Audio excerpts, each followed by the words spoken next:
Eu acho que nos últimos 10 anos, essa tríade, né, produção, distribuição e exibição, vem sendo pensada de uma forma mais sistêmica do que no passado.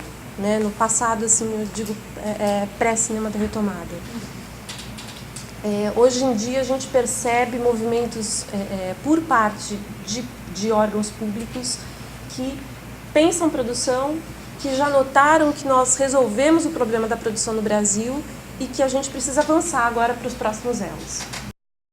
Esse mercado de distribuição, hoje, atual, ele é um mercado que não mudou muito desde a década de 20, quando as majors americanas, então americanas, passaram a atuar com suas filiais no Brasil e na América Latina. Né?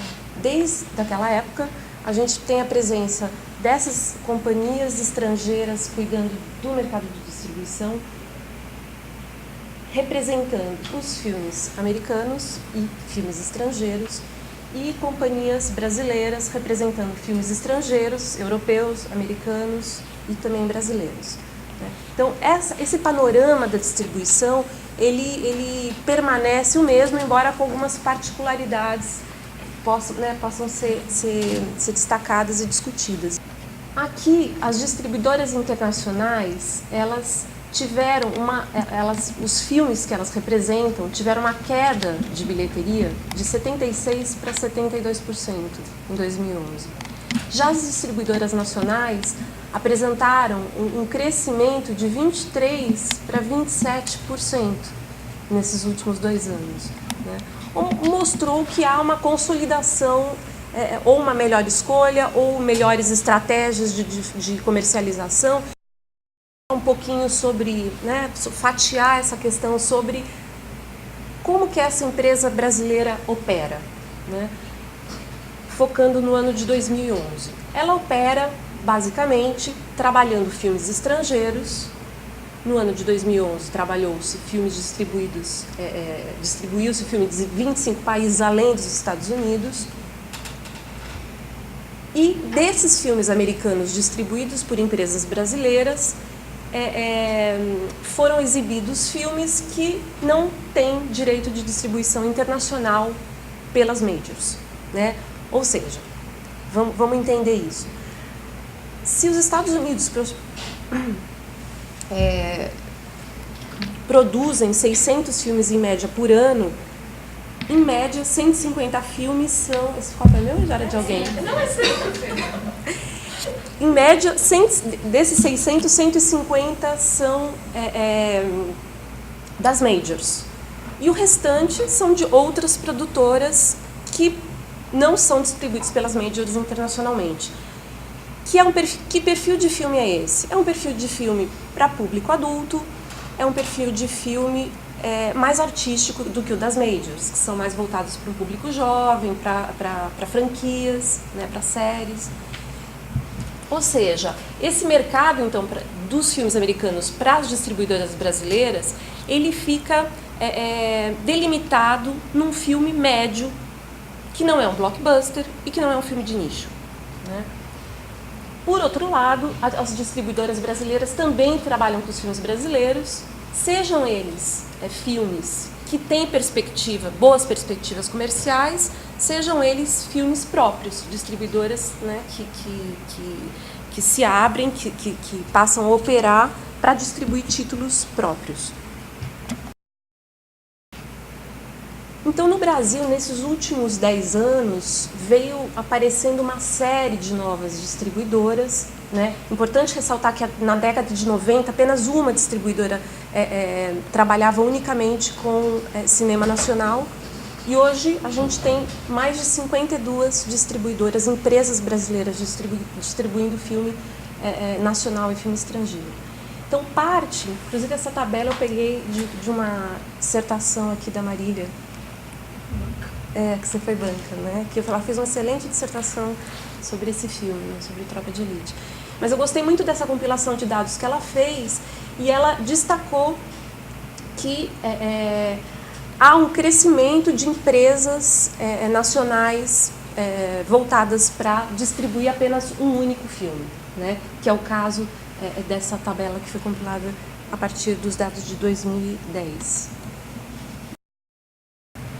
Então, pensando que estratégias, né, essas empresas brasileiras vêm adotando, eu acho que um highlight para a gente comentar é a Rio Filme. A Rio Filme, que atuou na década de 90 quase exclusivamente, né, na comercialização do cinema brasileiro, ela continua operando e continua operando bem, né, do meu ponto de vista. Nessa gestão atual, que é a gestão do Sérgio Saleitão, ela distribuiu 53 longas, alguns em codistribuição, outros em coprodução. E a Rio Filmes, no ano passado, do dinheiro que ela investiu em coprodução, retornou para ela em bilheteria 2,5 vezes esse investimento, né? Isso é inédito na história da entidade. Isso significou o quê? Significou que foi uma opção declarada, né, do atual gestor, do atual diretor, de apostar em filmes que sejam sucessos, que podem vir a se tornar sucessos de bilheteria, né? Por isso, a Rio Filmes foi muito criticada por exemplo, coproduzir comédias da Globo Filmes. Mas foi exatamente esse tipo de renda que fez com que ela se recolocasse no mercado, né, como um player importante. A atuação dela recente está sendo tão visível e tão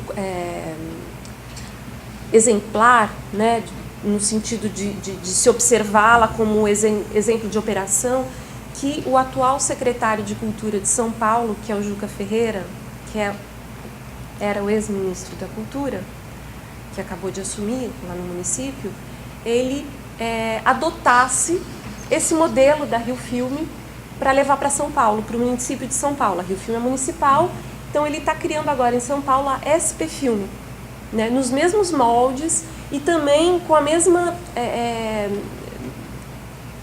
mesma direção de gestão da gestão atual do Sérgio Saleitão. Ou seja, se pensar que essas capitais que são, né, a locomotiva de desenvolvimento econômico de São Paulo, do país, elas podem estruturar a sua indústria cinematográfica e audiovisual no sentido de torná-la interessante do ponto de vista de empregabilidade, de geração de renda, enfim, de movimentação econômica da própria cidade, né? Enfim, pirataria também é um circuito de distribuição que a gente não pode desconsiderar, né? Há pouquíssimos estudos de pirataria no Brasil. O que há são estudos associados são estudos mais da área de direito, né, discutindo a lei de copyright, a necessidade de se repensar a lei de copyright no Brasil, a questão do consumo pela internet, etc. e tal. Eu já vi estudos muito bacanas de rede de pirataria na Ásia, de pesquisadores que foram, claro que esses dados não estão disponíveis, mas que foram entender como é que funciona esse network mesmo da pirataria. Quem produz, para onde vai, qual é esse canal de distribuição dos filmes, como é que esses filmes eles viajam transnacionalmente para chegar nos outros países. E a gente sabe que a Ásia é um polo produtor de pirataria, né? de cópias de DVD. Mas ainda aqui ninguém para estudar seriamente essa questão. E a gente viu que no Tropa de Elite isso tem que ser estudado, né?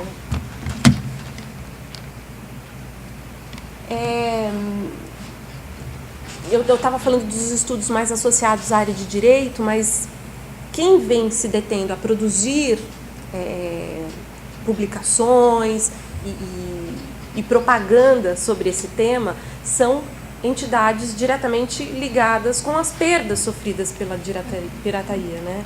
Que é a Motion Picture Association, que é o Conselho Nacional de Combate à Pirataria, que é um conselho do governo federal que sofre forte lobby da MPA, né? E que produzem campanhas, vocês já devem ter visto, já deve ter sido exibido aqui, né, nos cinemas de Porto Alegre. As campanhas publicitárias? Os filmes. Assim, do Tropical. Sim, aquelas que você não comprei pro bolso, você não comprei pro copo. O dinheiro da pirataria é o dinheiro do tráfico, né? São campanhas bizarras, super bizarras. E aí aparece a bala. Não, são bizarras, medonhas.